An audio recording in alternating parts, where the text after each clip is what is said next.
शक्ति को नमन। आपका हार्दिक स्वागत है, अभिनंदन है, सत्कार है। सनातन सत्य, ये दृष्टि विज्ञान है, ये रियल पुरुषार्थ है। इसके माध्यम से हम आपको शाश्वत सुख की प्राप्ति करवाते हैं, साथ साथ में आपको यूनिवर्सल ट्रुथ, सार्वभौम सत्य और जीवन की क्या रियलिटी है वो बताना चाहते हैं। क्यों बताना चाहते हैं? कि उससे आपको एक विजन मिले, आपको एक दृष्टि मिले, आपको एक रियल पुरुषार्थ मिले, जिससे कि आपका जीवन धन्य हो जावे और आप उस विजन को प्राप्त करके अपने जीवन को धन्य बना सकें।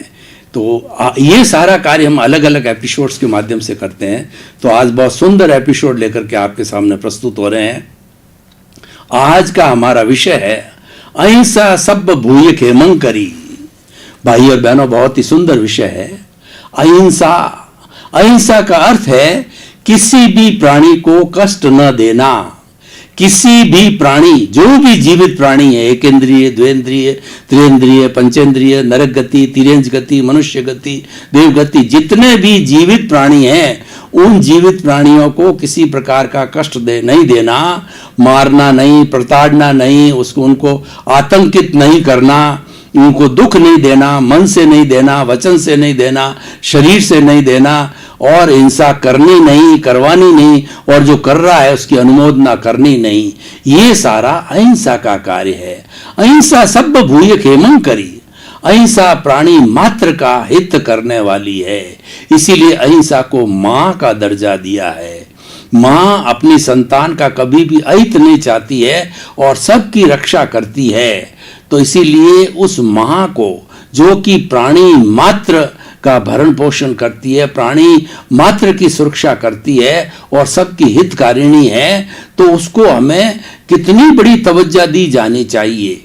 अगर आज पूरे विश्व की 7.8 अरब की जनसंख्या अहिंसा सब भूय खेमं करी के सूत्र पर चले और किसी प्राणी को कष्ट न दे, तो ये हमारा जो विश्व है, जिसको कि हम वसुधैव कुटुंबकम कहते हैं, वो वास्तव में सही रूप के अंदर वसुधैव कुटुंबकम बन सकता है। और हम उसके तहत अपने आप को भाई भाई मानते हैं, क्योंकि हम मानते हैं कि हम एक ही वसुधा पृथ्वी माँ की संतान हैं और एक ही पिता वासुदेव की संतान हैं। इसलिए भाई भाई है, हमारे में भाईचारा है, हमारे में भातृत्व है। और जहाँ भातृत्व की बात आती है, वहाँ एक दूसरे का अहित नहीं किया जाता है। अहिंसा एक ऐसा सूत्र है कि जिसके माध्यम से हम जो है दुश्मन को अपना मित्र बना सकते हैं। कैसे बना सकते हैं? मैं आपको एक उदाहरण देना चाहता हूं कि दो बहुत ही पक्के मित्र थे, लेकिन किसी बात को अनबन लेकर के दोनों मित्रों के अंदर बात बहुत गहराई तक पहुंच गई और एक मित्र ने दूसरे मित्र का मर्डर तक कर दिया, आवेश में आकर के। अब देखिए कि उसने मर्डर तो कर दिया, लेकिन मर्डर करने के बाद के अंदर उसको बहुत पश्चाताप भी हुआ कि मैंने मेरे प्रिय मित्र को मार दिया, लेकिन अब क्या हो सकता था। तो जब उसकी मां तक ये बात पहुंची तो मां बहुत दुखी हुई, और जिसने मर्डर किया था उसने देखा कि अब मैं जो है किस तरीके से अपना बचाव कर सकता हूं। अब तो मुझे पुलिस ले जाएगी और मुझे भी फांसी पे चढ़ा देगी। तो वह अपने मित्र की मां के पास गया, उनके पैरों के अंदर पड़ गया और गिड़गिड़ाने लगा कि माता, मेरे से बहुत बड़ा अपराध हो गया, मैंने आवेश के वशीभूत होकर के मेरे पक्के मित्र की हत्या कर दी। तो अब तू मेरी मां है, तेरा जीवन भर मैं पालन पोषण करूंगा, भरण पोषण करूंगा, तो मुझे क्षमा करो, क्षमा करो। अगर तुम मुझे क्षमा करोगे, मेरे पर अहिंसा कर दोगे, तो मेरी जो है मृत्यु बच जाएगी, वरना मुझे फांसी अवश्य लगने वाली है। अब मां अहिंसावादी थी। उसने चिंतन किया कि मेरा बेटा तो चला गया, अब मैं चाहे इसको जेल भिजवाऊं, चाहे इसका जो है फांसी लगवा दूं, तो भी जो वो मेरा बेटा तो नहीं आने वाला है। और वह भी इसका पक्का मित्र था। अब वो कह रहा है कि मैं तुझे माता स्वरूप मानूंगा और तेरा भरण पोषण करूंगा, तो मुझे क्षमा कर, क्षमा कर। तो माता अहिंसावादी होने के कारण उसके भीतर करुणा का प्रवाह हुआ। अहिंसा है एक करुणा का प्रवाह करने वाली है, उसके भीतर करुणा का प्रवाह हुआ और उसने मन के अंदर समझदारी का उपयोग किया, विवेक का उपयोग किया और उसको जो है माफ कर दिया, उस पर जो है सबसे बड़ी अहिंसा कर दी। तो उसको माफ करने के कारण वह जो है फांसी से बच गया और वो उस माँ को अपने घर ले गया और अपनी माँ से बढ़कर के उसकी सेवा की और उसको माँ से अधिक का दर्जा दिया और इसका प्रायश्चित किया, पश्चाताप किया। तो भाई और बहनों, भगवान महावीर अहिंसावादी थे, अहिंसा के साथ में करुणा जुड़ी हुई है। और भगवान महावीर जो कि तीर्थंकर के थे और सबका हित करने वाले थे, तो उनकी अहिंसा की पराकाष्ठा थी। उस पराकाष्ठा को देखिए कि जब कभी वो समोसरण करते थे केवली रूप में, अर्यंत रूप के अंदर, तो वो जो है उसके अंदर सब जो है देवता है और पशु पक्षी है और मनुष्य है, सभी उनका प्रवचन सुनते थे। उसमें देखिए जो एक दूसरे के शत्रु है, शेर है और कुत्ता है, बिल्ली है, चूहा है, सभी एक स्थान के ऊपर बैठ करके भगवान का प्रवचन सुनते हैं। और पंचेंद्रिय जीव होते हैं, वो भी उसमें से कुछ लोग श्रावक भी होते हैं। तो इसीलिए वो सब मिलकर के जो हिंसा का भाव छोड़ करके और वहां पर जो प्रवचन सुनते हैं, तो ये अहिंसा का प्रभाव है। अहिंसा के प्रभाव से जो है वो सारा स्थान है वह अहिंसा व्रती बन जाता है। अहिंसा का प्रभाव देखिए कि महात्मा गांधी जो कि अहिंसा और सत्य के पुजारी थे, वो कहा करते थे truth is God, God is truth, और अहिंसा में बहुत विश्वास करते थे। तो उन्होंने जो है सत्य और अहिंसा को टूल बना करके 200 वर्ष की पुरानी हमारी स्लेवरी, हमारी जो हम लोग जो है वो गुलाम थे, तो उनकी गुलामी की हमारी ब्रिटिश सरकार की जड़ों को अहिंसा के आधार पे हिला दिया और उनको खदेड़ा, उनको हमारे देश से अलग करके और देश को आज़ाद कराया। वो सबका अहिंसा आधार था। अहिंसा के आधार रखने से कोई खून खराबा नहीं हुआ है और जन और धन की हानि नहीं हुई है। तो भाई और बहनों, अगर अहिंसा को किसी भी धर्म दर्शन से निकाल दिया जाए तो वह धर्म दर्शन शून्य हो जाता है। इसीलिए कहा गया है कि जितने भी धार्मिक ग्रंथ हैं वो अहिंसा माँ की कोख से निकले हैं। तो इसीलिए अहिंसा हमारे जीवन की जो है ऐसी उत्कृष्ट जो है मूल्य है जो कि हमें जीवन के अंदर धारण करना चाहिए। और अहिंसा के लिए कहा गया है सर्वभूतेषु संयम अहिंसा। इस संसार में जितने भी भूत है, जितने भी प्राणी हैं, उन सब के प्रति संयम करना अहिंसा है। संयम करने का अर्थ है उनको मारना नहीं, पीटना नहीं और उनकी जान नहीं लेना है, उनको अभयदान देना है, वो अहिंसा कहलाती है। अहिंसा जो है वो सर्वहितकारिणी है और सारी जो हमारी प्रकृति नेचर माँ है वो अहिंसा के सिद्धांत के ऊपर आधारित है। देखिए इस प्रकृति की कितनी विशेष बात है कि हमारे कुल 84 लाख जीवा योनि, और अगर जीवित प्राणियों की आत्मा की बात करें तो वो असंख्य है, अनंत है। लेकिन वो जो है नेचर माँ सबको जो है जन्म देती है, पालन पोषण करती है और वह उस नेचर माँ की गोद के अंदर हर पानी रह करके अपना क्रियाकलाप करता है और वह अपने जीवन को धन्य बनाता है।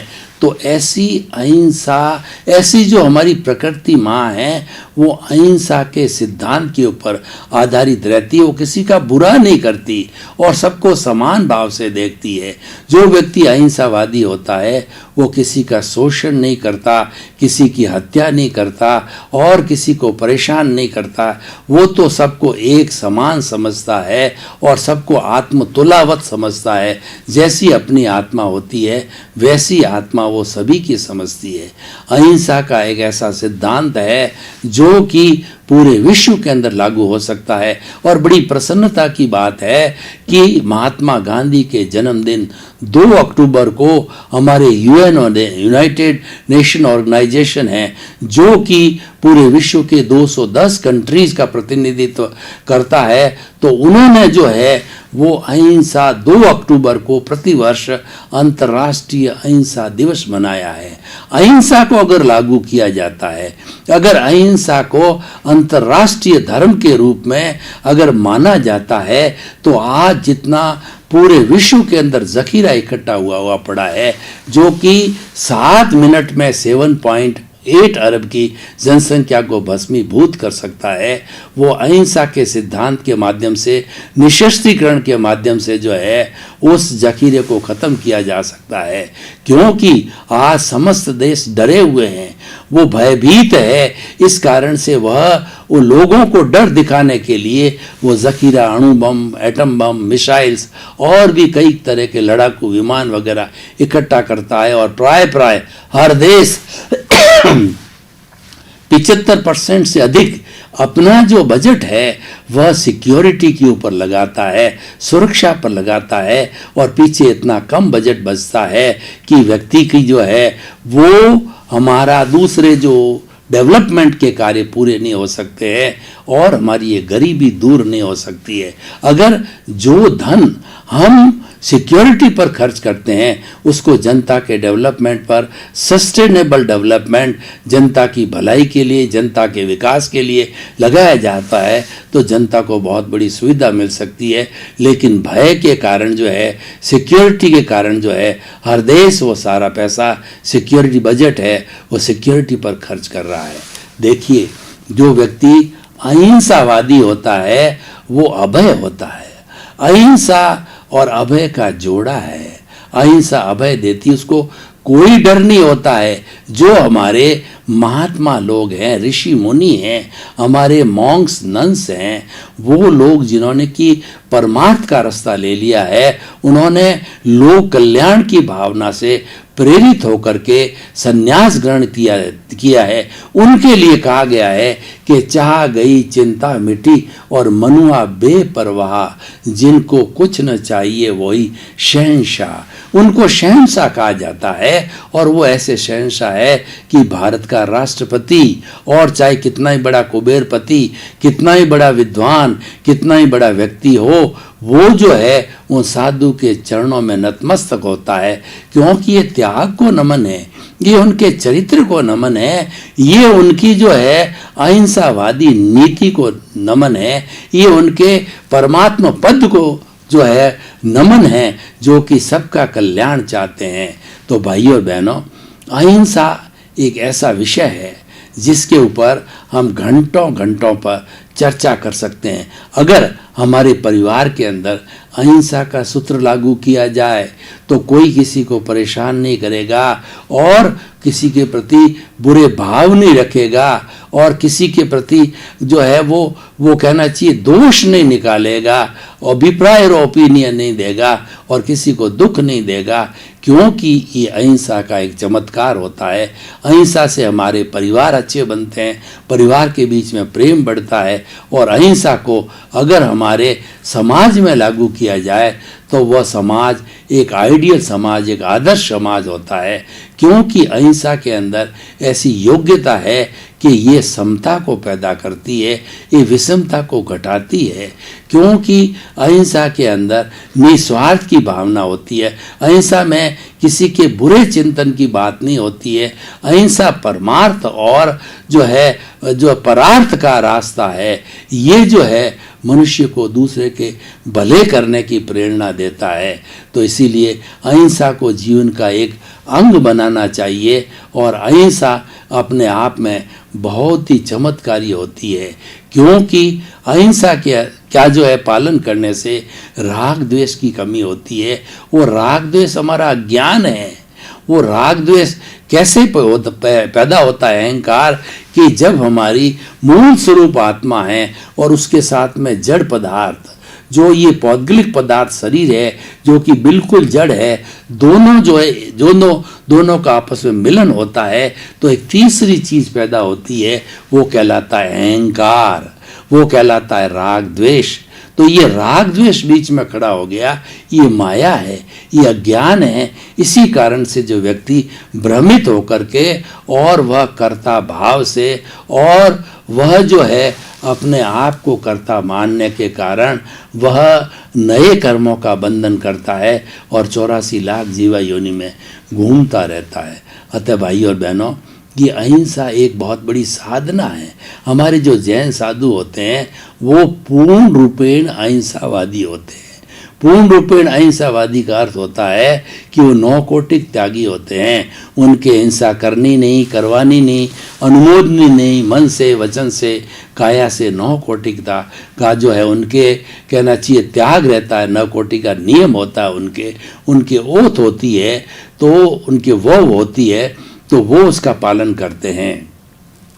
अहिंसा अपने आप के अंदर एक ऐसा बहुत बड़ा अमूल्य तत्व है जो कि व्यक्ति के बीच के अंदर जो विषमता है उसको समाप्त करता है और प्रेम को पैदा करने वाली है। अहिंसा जो है भय को मिटाती है और प्रेम को पैदा करती है।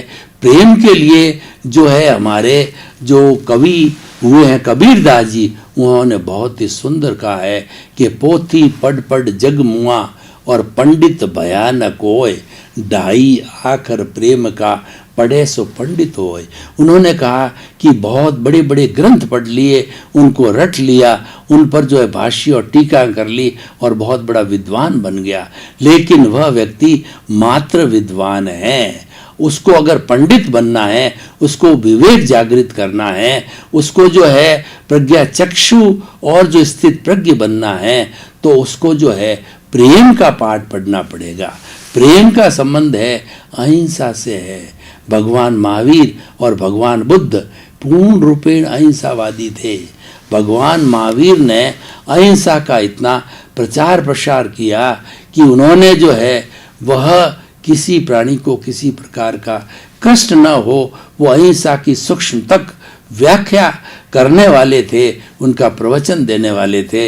इसीलिए आज अगर अहिंसा की जब बात चलती है तो सभी धर्म अहिंसा में विश्वास करते हैं, पालन करते हैं, लेकिन जैन धर्म के अंदर अहिंसा की सूक्ष्मतम व्याख्या है, उसकी पराकाष्ठा है, और वह पराकाष्ठा सिद्धांत तक ही नहीं है। लेकिन आज जो जैन धर्म के साधु संत है, चाहे जो है हमारे श्वेतांबरी हो चाहे दिगंबरी हो, वो अहिंसा का पूर्ण रूपेण पालन करते हैं। इसीलिए उनको जो है वह जो है पूर्ण अहिंसक कहा जाता है।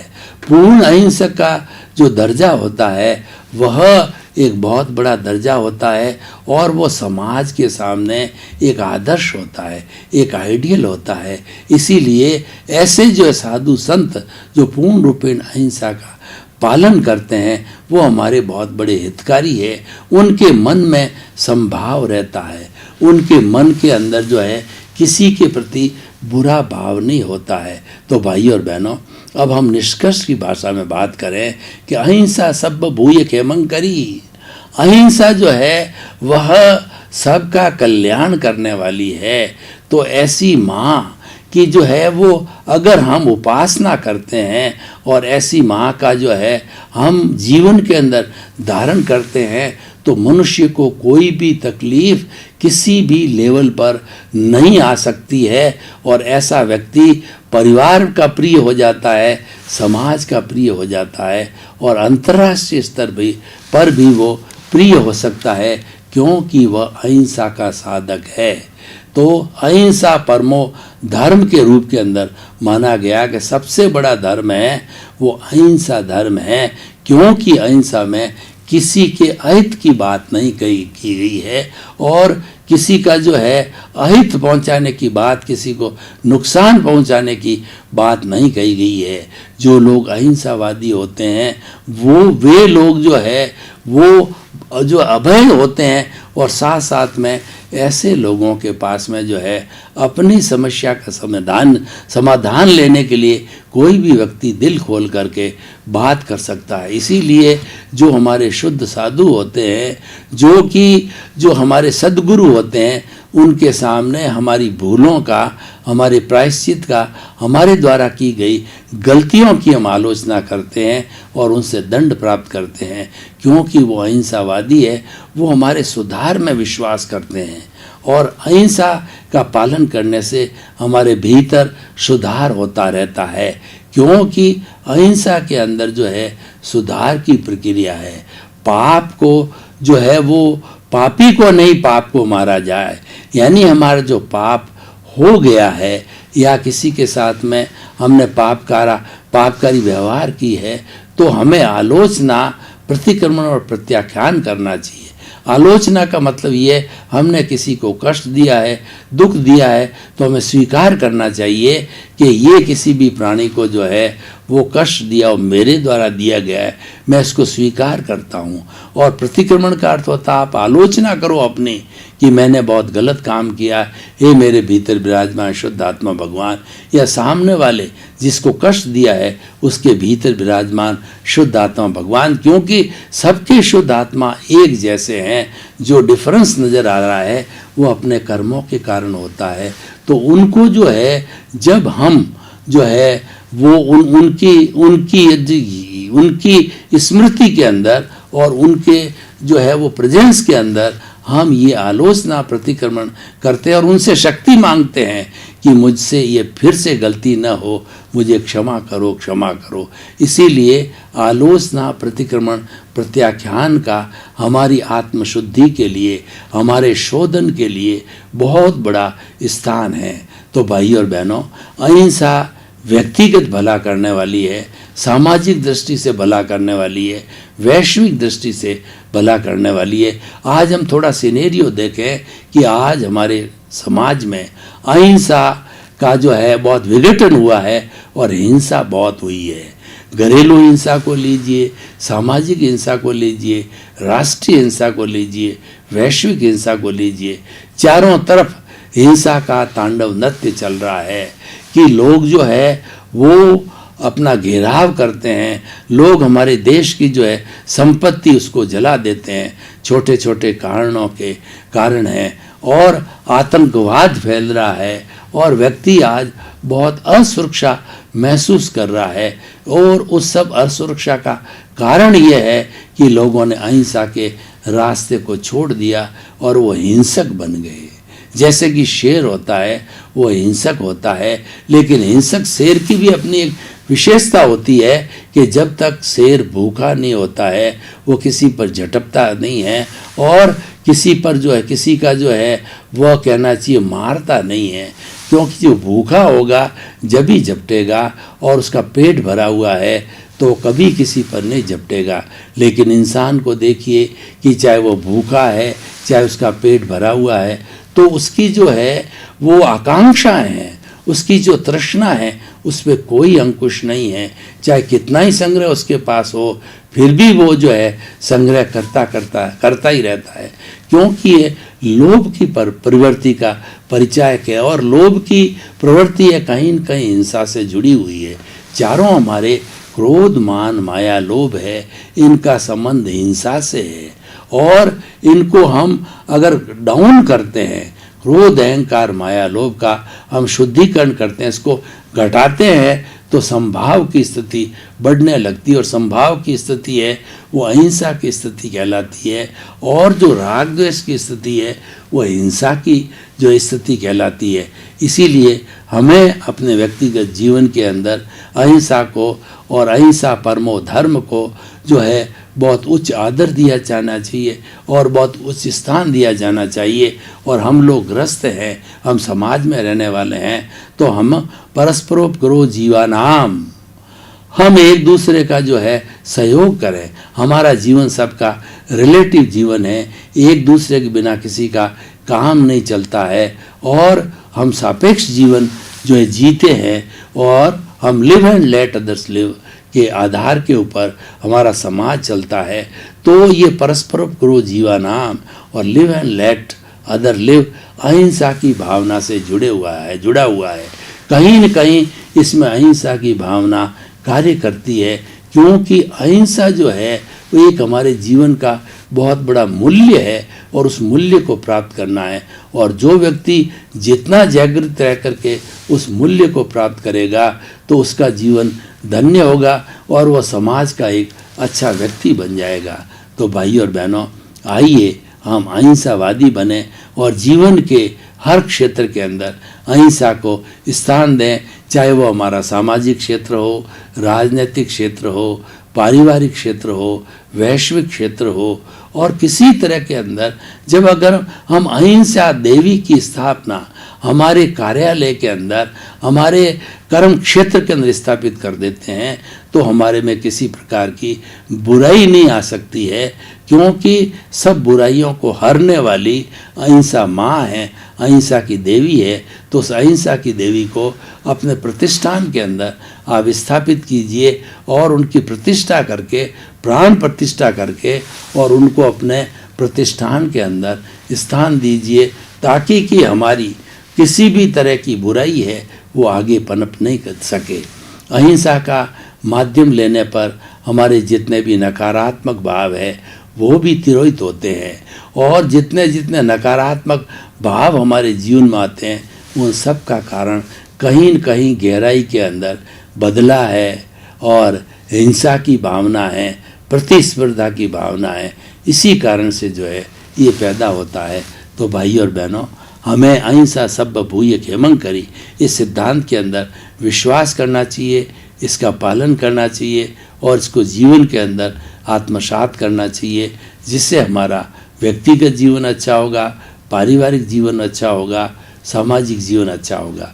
तो भाई और बहनों, हम इस निष्कर्ष की भाषा के अंदर बात करें कि अहिंसा सब्ब भूय खेमं करी इस सिद्धांत को अगर हम व्यक्तिगत तो पालन हो सकता आराम से, परंतु उसको समाज के क्षेत्र में कैसे पालन करावें, तो हमें लोगों को हृदय परिवर्तन करना पड़ेगा। जो लोग गलत काम करने वाला, जैसे कसाई है, जैसे आतंकवादी है, जैसे अपराधी है, उनको जो है हमें उनके भीतर जो है शुद्ध आत्मा भगवान को देख करके और उनको अहिंसा के मार्ग पर लाना चाहिए। उन्हें हमें जो बूचड़ खाने चलाते हैं, पंचेंद्रिय वध करते हैं, मांस मिट्टी वगैरह खाते हैं और मांस मिट्टी का निर्माण करते हैं, उनको समझाना चाहिए कि भाई ये तुम भी 5 इंद्रिय वाले हो और तुमने 5 इंद्रिय वाले बकरे को जो है या मुर्गे को है या अन्य अन्य जानवरों को मार करके उसका मीट बेच रहे हो, तो उससे तुम्हारा तुम क्यों बेच रहे हो? क्योंकि तुम अपना भरण पोषण चाहते हो। तो तुम्हारा ये भरण पोषण तो और भी किसी हिंसात्मक कार्य से हो सकता है। तो आप जो है आप ऐसा हिंसात्मक कार्य क्यों कर रहे हो? हिंसात्मक कार्य करने का कारण आपकी रोजी रोटी है, तो दूसरे ऐसे बहुत काम हो सकते हैं, लेकिन आप जिस तरीके से आपकी आत्मा है वैसे जीवित प्राणी को मारते हो तो हिंसा का कार्य है और ये अल्टीमेटली आपको नरक के दुख भोगने के लिए जाना पड़ेगा। तो जब हम उसका हृदय परिवर्तन करते हैं तो हृदय परिवर्तन के कारण वह व्यक्ति अगर सही दिशा के अंदर आ जाता है तो सही दिशा में आने के बाद के अंदर वह उस धंधे को छोड़ देता है और उसके प्रति घृणा करने लग जाता है। ये वास्तव के अंदर एक उपकार का कार्य है, सेवा का कार्य है। तो इसी तरीके से जो है वेश्यावृत्ति है, अपराध करने वाले हैं जो बहुत सी चीज़ों के अंदर मिलावट करते हैं, तो वो अपराध करने का उन्हें समझाना चाहिए कि उसको वो मिलावट का जो है, चाहे मसाला हो चाहे कोई अन्य चीज़ हो, तो उस मिलावट के जो है खाने वाला तुम्हारा परिवार भी उसके अंदर जुड़ा हुआ है, तो तुम्हारा अहित हो रहा है। और ऐसा घृणित कार्य क्यों किया जाए? जब उसको समझाइश की जाती है, हृदय परिवर्तन किया जाता है, तो वह व्यक्ति उस कार्य को छोड़ देता है। इस प्रकार अहिंसा की भावना का हम डेवलप करके और इसको हम आगे से आगे बढ़ा सकते हैं। तो अतः भाइयों, निष्कर्ष की भाषा में हम बात करें तो अहिंसा सब भूय केवम करी, ये सार्वभौम सत्य है, ये यूनिवर्सल ट्रुथ है और इसकी जो है हमें अधिक से अधिक जो है इसका हमें पालन करना चाहिए, आत्मसात करना चाहिए और जीवन में उतारना चाहिए, ताकि हमारा जीवन जो होलिस्टिक बने, सर्वांगीण बने, और हमारा जीवन जो है वो समाज के लिए उपयोगी बने। अहिंसा का सिद्धांत एक अच्छे समाज का निर्माण करता है, अच्छे राष्ट्र का निर्माण करता है, अच्छे विश्व का निर्माण करता है, क्योंकि इसमें सबके हित की बात कही गई है। एक पर्टिकुलर क्लास या तबके के व्यक्ति की या समाज की बात नहीं की गई है, संपूर्ण मानव जाति के हित की बात कही गई है, क्योंकि ये सबका हित करने वाली होती है, इसलिए हितकारी होती है। अतः भाई और बहनों, हम जो है अहिंसा के आधार पर जो है अपना जीवन अच्छा बना सकते हैं, और अगर हम अहिंसा को स्वीकार कर लेते हैं तो हमें जीवन में किसी प्रकार का कोई कष्ट नहीं आता है, क्योंकि अहिंसा एक बाढ़ का काम करती है, हमको दुख में से जो है निकाल करके सुख में ले जाती है, क्योंकि उसके अंदर इस तरीके की जो है योग्यता है। इसीलिए अहिंसा जो है एक परम धर्म के रूप में, परम सिद्धांत के रूप के अंदर माना गया है, और हम उसको जो है वो एक शिक्षा के रूप में आत्मसात करें तो बहुत बड़ा बदलाव आ सकता है। अहिंसा एक ऐसी साधना है कि वह करने से व्यक्ति धीरे धीरे जो है साल्वेशन, इमांसिपेशन और फ्री फ्रॉम द बॉन्डेज, मुक्ति की ओर जा सकता है, क्योंकि अहिंसा का पालन करने से जो हमारा कार्मण शरीर है, जो हमारा अज्ञान है, जो कि हमारा जड़ है, वो धीरे धीरे शून्य होता जाता है, और पूरा शून्य जब हो जाता है तब हम सिद्ध बुद्ध और मुक्त बन जाते हैं। तो सिद्ध बुद्ध और मुक्त बनने के अंदर सबसे बड़ा अहिंसा का रोल है। हमारे 14 जो गुणस्थान हैं, उन गुणस्थानों का जो है जितना भी वर्गीकरण है वो अहिंसा के आधार पर किया गया है, कि जब हम प्रथम गुणस्थान से आगे द्वितीय, तीसरा, चौथा, पांचवा और आगे बढ़ते बढ़ते जाते हैं, त्यों त्यों अहिंसा की भावना और ज़्यादा मजबूत हो जाती है, और जब 14वां गुणस्थान आ जाता है तो ये अहिंसा की पराकाष्ठा हो जाती है, और उसकी पराकाष्ठा होने पर जो है व्यक्ति वो सिद्ध बुद्ध और मुक्त हो सकता है, अपने जीवन का बहुत बड़ा कल्याण कर सकता है। तो आइए भाई और बहनों, हम जो है अहिंसा को एक नीति के रूप में लेवें, अहिंसा को एक मूल्य के रूप में लेवें, अहिंसा को हमारे जीवन जीने की पद्धति के रूप में लें, तो ये हमारा एक बहुत बड़ा अच्छा सूत्र हमारे जीवन के अंदर आ सकता है। और अहिंसा सब भूय खेमंकरी का सूत्र जो है, अगर हमारी नेचर पर लागू हो, प्रकृति पर लागू हो, मनुष्य पर लागू हो और पूरे विश्व पर लागू हो, तो विश्व के अंदर आज जितनी विषमता है, आज विश्व में जितने कष्ट बढ़े हुए हैं, उन सब कष्टों से मुक्ति मिल जाती